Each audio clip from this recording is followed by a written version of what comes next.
Salut les copains, aujourd'hui je vous propose l'essai du 3 roues le plus puissant du marché. C'est un bicylindre, on est chez Kymco, c'est le CV3. Le CV3 vous le connaissez, il est venu embêter le Piaggio MP3 et ça a plutôt bien marché puisque 2023-2024, si je dis pas de bêtises, le CV3 était devant le MP3 530. Faut dire qu'il a des arguments ce scooter puisque le choix de Kymco c'est de partir sur une motorisation bicylindre. Et ce qui a fait que du coup, il est sorti un petit peu des villes, le commuteur à 3 roues, et il a drainé une communauté, il a créé une communauté de passionnés.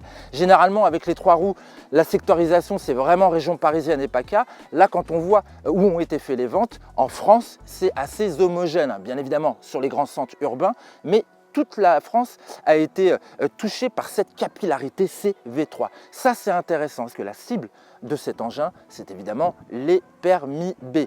Petit mot juste sur le succès du CV3 en France, c'est 57,6% des ventes mondiales. Il y en a eu 10 000 en tout à l'échelle planétaire. Donc en France, on est quasiment à 5500, 5700 machines qui ont été vendues.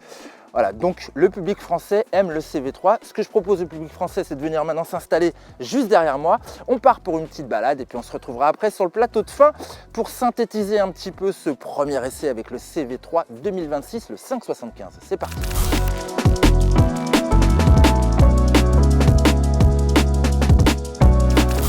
Voilà le beau bestiau, ce Kymco CV3 575, un beau bébé de 280 kg. On va voir ce que ça donne à la conduite. La hauteur de selle, c'est 780 mm, c'est pas très haut, c'est pas mal. Petit dosseret pilote, petit dosseret passager. On pense à tout le monde chez Kymco. Merci. Démarrage, c'est parti. J'ai mon système qui bloque mes roues à l'avant, je suis bien. Allez, here we go. Oh, déjà, j'adore la réponse là, la réponse là, ça c'est l'effet bicylindre, ça c'est cool. Mais avant, je vais vous parler de la position de conduite. En fait, on n'est pas au top. Je m'explique, je suis un petit peu grand, j'ai mes genoux qui sont situés au-dessus de l'axe de mon bassin, ce qui fait que je me sens un petit peu avachi. Par contre, ce qui est bien, c'est qu'il y a de l'espace entre mes genoux et le tablier avant que ça vienne rencontrer. Donc là, on est plutôt bien. Guidon bas, moi j'aime bien. Ça permet d'avoir les bras un petit peu détendus. Et par contre là, la bulle elle est à son niveau le plus bas. Il y a un niveau supérieur. Je pense que moi, il me faudra le niveau supérieur si un jour j'achète un CV3. On n'en est pas encore là. Merde. Ah, j'ai fait tomber cette petite bête. Et il y a le son en plus là-dessus. Allez, on va se la remettre. Donc, en termes de position de conduite, voilà, ça aurait mérité peut-être un aménagement pour les grands. En tout cas, les grands, ce qu'ils auraient aimé, c'est peut-être un petit peu plus de hauteur sur la selle. Là, ça aurait vraiment réglé le problème. En outre, ça aurait optimisé le confort que je trouve quand même un petit peu perfectible sur la durée, notamment. Le petit dosseret, il n'est pas extra moelleux derrière. Bon, il est là quand même, il vous maintient bien. Et puis la selle, elle n'est pas d'une épaisseur incroyable. Alors, je reviens sur l'effet bicylindre, parce que c'est ça qui est aussi sympa et qui change pas mal par rapport à ce qu'on connaît sur le segment des 3 roues, vu que c'est le seul qui a ce bicylindre. Et du coup, on a vraiment un agrément sympa. On n'a pas de vibration. On a des watts.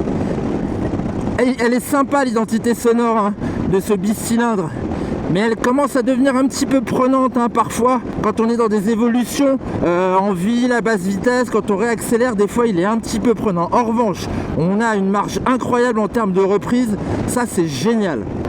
Bon, ce moteur il est chouette, il permet de s'amuser parce qu'on a une super partie cycle. Alors bien évidemment, avec les 2 roues à l'avant, c'est pas du tout le comportement qu'on a d'habitude avec nos 2 roues. Il y a un petit peu plus d'inertie sur le train à l'avant. En revanche, avec le châssis en aluminium qui a été étudié justement avec le positionnement du moteur pour avoir une répartition des masses optimale entre avant et arrière, 50-50, on a quelque chose qui se rapproche, moi je trouve, vraiment d'une moto type GT. Quand on commence à rentrer dans les virages, il y a de la précision, il y a de la rigueur. On est un peu grisé par les performances, parce que oh là là, je vous dis, en reprise il est hyper convaincant. En vitesse maxi, Il l'est également, hein, on peut taper un 170 quasiment compteur. J'avoue quand même, je trouve ça vachement bien quand on n'a pas de permis moto et qu'on a juste un permis auto avec la formation de 7 heures, les gars. Ça, c'est cool, quoi. Et puis c'est rassurant quand même parce que justement sur l'angle, on sent qu'on peut pas perdre l'avant. Il est rivé au sol, il est hyper bien accroché avec les deux pneus. Et ce que je ressens là sur ce côté dynamique, je suis sécurisé comme je suis sécurisé au freinage aussi. On a un très bon freinage. Alors, je vous parle pas de la pédale au pied hein, qui va combiner avant et arrière. Moi, ce que j'aime, c'est le freinage à l'avant, vraiment mordant, vraiment dosable. L'arrière, c'est pareil. Mis sous la surveillance en plus d'un ABS et d'un anti-patinage. Donc on est vraiment au top du top. Voilà, moi je trouve que c'est un bon contact en dynamique. Bon, maintenant on va se retrouver pour parler un petit peu technique très rapidement. Et puis on se revoit sur le plateau de fin pour faire un petit bilan des points positifs, points négatifs. On va parler de la concurrence, mais là aussi ça va être rapide. Bon, moi je trouve que c'est une jolie machine parce qu'elle a un petit côté un petit peu dynamique là, avec sa face avant que je trouve assez anguleuse, le regard menaçant, tout ça, voilà, moi j'aime bien. Enfin, comparé à MP3 qui est vachement plus design automobile, je trouve ça sympa. Maintenant, je vous parle vite fait de ces petites caractéristiques. Le seul élément qui change, outre la couleur, hein, c'est ce petit insert, la 5,75 qui montre que là-dedans, et bien évidemment c'est le 5,75 cm3 bicylindre calé à 270 degrés, c'est un 8 soupapes, ce qui est plutôt pas mal, hein. Il va développer exactement 51 chevaux à 7000 tours et en termes de couple, on est à 54,4 Nm de couple. Ça c'est sur le mode normal. Il y a également un mode pluie hein, qui est disponible où là on va réduire la puissance à 28,9 kW et le couple à 49,9 Nm. Bon, il donne une consommation à 4,7 litres au 100. Moi sur le roulage j'étais plutôt à 5,4, 5,5 hein, mais bon c'est toujours comme ça parce qu'on s'amuse un petit peu, enfin on a des choses à vérifier donc il faut qu'on accélère quoi. Voilà tout ça. Ce qui est assez remarquable c'est qu'en fin de compte le pignon de sortie de boîte est aligné avec l'axe du bras oscillant, donc c'est un peu comme sur une bécane. Et pour la transmission finale les copains, on a une courroie qui est large quand même, mais qui a été réduite hein, par rapport à la précédente sur le 550. Ceci pour limiter les bruits, quoi, pour rendre l'engin plus silencieux. D'ailleurs, sur ce moteur, que je trouve un petit peu sonore, c'est vrai, c'est un petit peu fatigant en ville parfois. En revanche, hein, quand on est dans la pampa, c'est plutôt dynamique et c'est plutôt satisfaisant. Zéro vibration, je trouve, sur ce bicylindre qui est très souple hein, à l'ouverture, qui a de l'agrément, qui a beaucoup de force à mi-régime sur ses reprises. Sa plage usuelle, c'est les 6000 tours, 7000 tours, où là, sincèrement, il donne tout ce qu'il a. Allez, on va passer au train avant. On va regarder un petit peu comment se passe ce système de triangulation CALS, hein, Kymco Advanced Leaning System.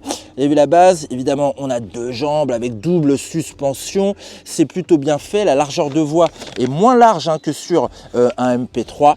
Donc c'est des fourches hein, au tube de 37 mm, alors que l'amortisseur à l'arrière, lui, c'est un 42 mm. Au niveau des disques, hein, c'est des 250 mm, mordus par des étriers double piston à fixation axiale, hein, c'est pas du tout du radial. Pour autant, ça freine très bien. Ces petits trous de 13 pouces chaussés par Maxxis, c'est pas du City Grip comme chez l'italien, mais moi je trouve que ça accroche vachement bien. Je les trouve même assez performants hein, quand on est assez dynamique en termes de roulage. Bon, c'est un beau bébé qui dépasse largement les 2 mètres, hein. On a un 2140 mm. Je vous ai dit pour la largeur, c'est 800 mm.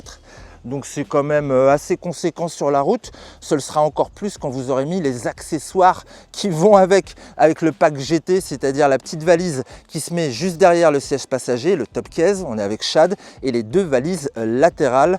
On les a vues hier soir, c'est plutôt pas mal. En revanche, c'est quand même assez encombrant, ça prend pas mal de place sur la route. Alors, comment ça se passe cette petite instrumentation? Il y a toujours le petit piano qui va bien. Ce qui est bien, c'est qu'on peut ouvrir notre coffre ici. Hop, alors le coffre, hein, il n'est pas d'une largeur exceptionnelle. En fait, dedans, on va mettre un casque. Mais pas un gros intégral à mon avis. Moi le mien par exemple qui est un modulable, et ben il rentre pas. Donc ça c'est un petit peu dommage. On comprend que Kymco fasse des efforts sur le pack GT avec le top case derrière pour pouvoir justement y ranger deux cascos. Voilà pour les aspects pratiques. Hop, on va ranger tout ça dedans. Hop là, ça c'est pas mal.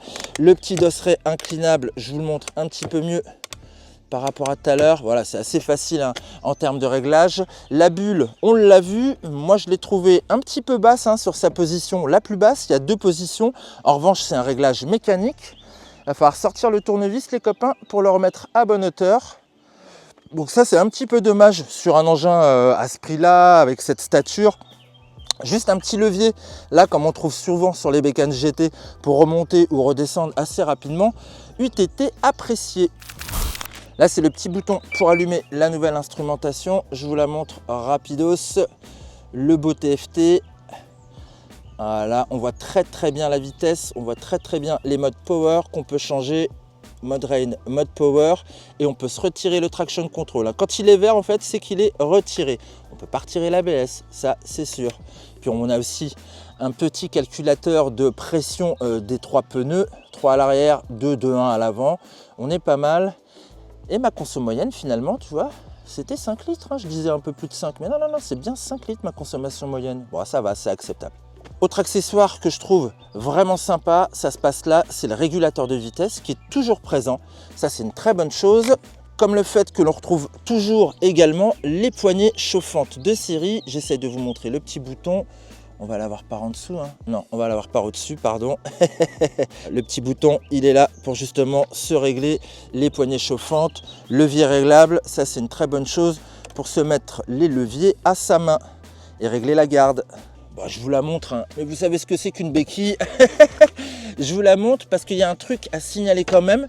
Ce petit ergot là, qui est très pratique à déployer. Il faut faire gaffe des fois quand on ramène le pied, quand on est à l'arrêt. Hop, parce qu'on peut venir justement le taper. Et puis ça fait plutôt mal. Je vous montre aussi le petit bouton du nouveau système de blocage de la direction. Il est là. Voilà, donc ça ressemble vraiment au roll lock de chez Piaggio hein, à l'usage. C'est vraiment la même chose et c'est une très bonne chose. Les commuteurs devraient apprécier. Bon, vous avez vu, c'était assez sympa, assez dynamique. Alors, il y a du discours commercial quand Kymco nous dit que le châssis, le comportement se rapproche d'une moto. Et bien finalement, ils n'ont pas tort en vrai parce qu'on retrouve un peu ces sensations, notamment quand on est sur l'angle. Ce châssis en aluminium, d'ailleurs qui pèse 15,3 kg, et ben il est super bien né, il est très rigide, il s'accorde bien avec les suspensions, ce qui fait que finalement quand on est sur l'angle, bah, ça tient la trajectoire au cordeau, il n'y a pas vraiment de variation. On a une limite bien entendu, on peut descendre à 40 degrés d'angle. Au passage, c'est quand même mieux que chez Piaggio, parce que Piaggio, c'est plutôt dans les 30-35 degrés d'angle. Là, celui-là, on peut vraiment y aller. On tombe sur quelque chose où finalement on s'assoit sur la machine et là c'est assez réconfortant. Il ne faut pas trop pousser parce que la direction ne permettrait pas par exemple une petite rectification au dernier moment. En revanche, on a toujours les mains sur les freins, il y a un très bon ABS, un très bon anti-patinage, donc on peut quand même opérer sur une correction de trajectoire pour se remettre vraiment sur le droit chemin. Ce que je vous dis par là en fait, ça veut dire que j'ai pris des sensations de roulage à son guidon aujourd'hui et je suis très content, je savais à quoi m'attendre puisque je me rappelle avoir fait le comparatif avec le concurrent italien et c'était ce qui ressortait justement de l'analyse, de la différenciation entre ces deux architectures. Notez que Kymco a toujours son système propre, hein, le CALS, le Kymco Advanced Leaning System, ça c'est pour l'acronyme, mais il est vraiment différent de ce que propose Piaggio, de ce que propose Peugeot également. D'ailleurs Peugeot Piaggio c'est assez similaire, d'ailleurs c'est pas pour rien que Peugeot a eu un problème en Italie par rapport à un brevet. Bref, ça n'arrivera pas à Kymco parce que c'est vraiment son système propre. Et ça marche bien parce qu'on a des petites roues de 13 pouces à l'avant, une grande roue de 15 pouces à l'arrière et on a une très bonne répartition des masses également. On part sur un 50-50 et ça, c'est plutôt pas mal. J'ai bien aimé moi les assistances, je ne les ai pas trouvées intrusives. En vrai, je les ai chantées la plupart du temps, notamment l'anti-patinage, mais même si vous le laissez, ça ne gêne pas trop à la conduite. L'ABS, ça apporte un petit plus, on se dit au cas où s'il y a un petit souci. Ça, c'est plutôt bien. Bon, maintenant, les petits points négatifs sur ce CV3. Moi, le premier, je trouve qu'au niveau du confort, c'est perfectible.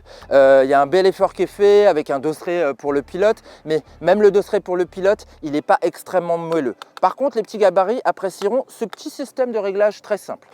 Ça manque de confort, ça vient de la selle. La selle aurait mérité, je sais pas, peut-être 2 cm de mousse en plus. Moi, ça m'aurait rehaussé. J'aurais moins eu les genoux là en hauteur. Je me serais senti aussi un petit peu mieux amorti parce que je vous ai dit, les suspensions, elles sont fermes, mais on va pas leur reprocher ça parce que ça participe à la rigueur de cet engin qui est très appréciable quand on commence à rouler un petit peu dynamiquement.